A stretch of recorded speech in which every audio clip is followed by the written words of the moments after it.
यो त्रिभुवन अन्तर्राष्ट्रिय विमानस्थलको भौतिक पूर्वाधारहरू चाहिँ सुधार गर्ने उद्देश्यका साथ सुरु गरिएको र यो एसियन डेभलपमेन्ट ब्याङ्कबाट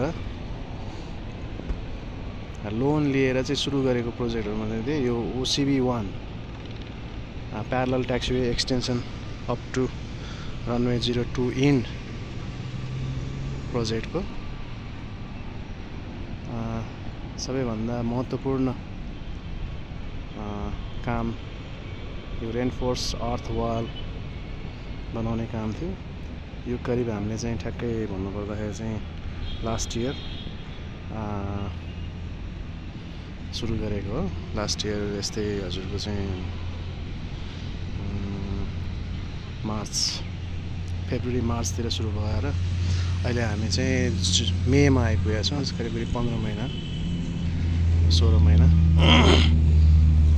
र यो आर्यवाल चाहिँ हामीले 3टा सेगमेन्ट बनाएर काम सुरु गरेका थियौँ। सेगमेन्ट 1, सेगमेन्ट 2, सेगमेन्ट 3, जस अन्तर्गत सेगमेन्ट 1 मा करिब 300 मिटर जति, त्यसपछि सेगमेन्ट 2 मा 500 मिटर जति र सेगमेन्ट 3 मा 300 मिटर जति। यो सेगमेन्ट यसरी छुट्याउनुको कारण चाहिँ यो सेगमेन्ट 1 मा अलिक कम हाइटको चाहिँ वाल बनाउनु पर्ने थियो र त्यसलाई हामीले अलिकति अगाडि नै सुरु गरेका थियौँ। यो अहिले मैले देखाइरहेको पार्ट भनेको चाहिँ सेगमेन्ट 1 को हो। यतापट्टि यो पुरै कम्प्लिट भइसकेको छ। वाल चाहिँ यो जुन फेसिया प्यानल राखेर फिलिङ गर्ने कार्य चाहिँ पुरै कम्प्लिट नै भइसकेको छ। अब यसको मुनितिर अहिले हामी यो ड्रेनको कामहरू गर्दैछौँ। यो माथिपट्टि चाहिँ यो वालको टपै यही हो। अब यसबाट चाहिँ हाम्रो करिब 5% को स्लोप चाहिँ यो ट्याक्सीवे साइडपट्टि चाहिँ अल्को हुँदै जान्छ र त्यसको लागि फिलिङ गर्नुपर्ने चाहिँ यो CBR5 र CBR15 को मेटलहरू चाहिँ फिलिङ गर्ने क्रममा छ। त्यसै गरी अब यो पोइन्टबाट मैले अहिले यो दक्षिणतिर देखाएको भने चाहिँ सेगमेन्ट 2 हो।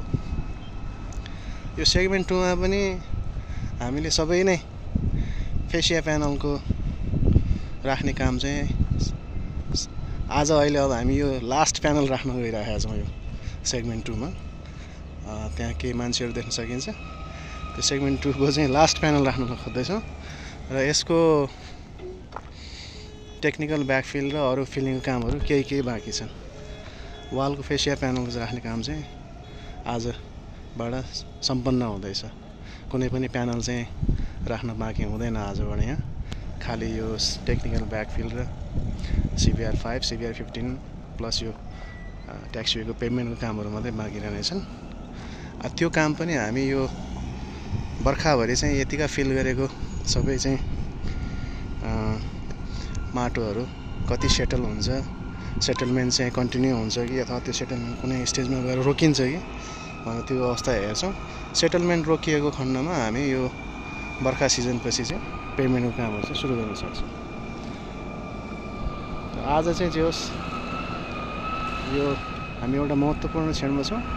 यो आर्यवाल सक्नु पनि आफैमा एउटा चाहिँ ठुलो उपलब्धि छ यहाँ अहिले। किनभने यो नै यो प्रोजेक्टको चाहिँ महत्त्वपूर्ण काम थियो र यो सकिँदैछ। फाइनल प्यानल हालेर